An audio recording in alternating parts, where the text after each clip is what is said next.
Guys, কেমন আছো সবাই? আশা করি সবাই ভালো আছো। তো আমাদের গ্রামের গাজন উৎসবে কতটা আনন্দ হয়, মজা হয়, তোমাদের সাথে ওটাই শেয়ার করবো বলেই ভিডিও করেছি।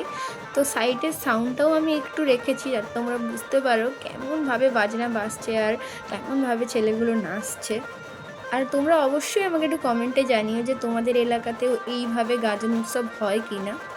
তো তোমাদেরকে আজকে আমি একটু বলে নিই আগে যে আমাদের গ্রামের যে গাজন উৎসব হয় তাতে 6টা খানিক টিম ওদের টিম নিয়ে আসে এবং বাজনা নিয়ে আসে, তার সাথে পাঠ নিয়ে আসে, যার ভিতরে আমাদের গাজন উৎসব থেকে শিব এবং দুর্গা ফিরে আসে। প্রথমে একটা দেখিয়ে দিলাম, তারপর এটা হচ্ছে ভক্তদের যে টিমটা হয়, এটা হচ্ছে সেই ভক্তদের টিম। আর হ্যাঁ, যারা যারা ভিডিওটা দেখছো অবশ্যই একটু লাইক করে দিও, আর যারা নতুন দেখছো প্লিজ সাবস্ক্রাইব করে দিও যাতে আমারও একটু ভালো লাগে ভিডিও বানাতে। একটু সবাই সাপোর্ট করলে আমাদেরও খুবই ভালো লাগে যারা নিউ ইউটিউবার। যারা ভিডিওটা দেখছো অবশ্যই লাস্ট অবধি ভিডিওটা দেখতে থাকো, লাস্টে একটা টুইস্ট আছে।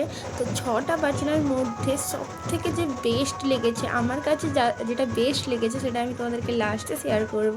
তো এটা হচ্ছে ভক্তর পাঠ গেল, তারপরে এটা একটা শিব ঠাকুরের মডেল বানিয়েছিল, দেখতে পাচ্ছ অনেকটা উঁচু। ভিডিওতে জানি না এতটা বড় লাগছে কিনা, কিন্তু সামনে থেকে প্রচুর উঁচু লাগছিল। তারপর এটা একটা টিম ছিল, আর এটাই হচ্ছে আমার সব থেকে ফেভারিট লেগেছে, যেটা খুব সুন্দর বাজাচ্ছিল, তার সাথে নাচ ছিল। 50 জন ছিল এই টিমটাতে, বাজনার টিমটাতে। তো আমি বেশি কথা না বলে তাদের বাজনাটাই তোমরা শোনো।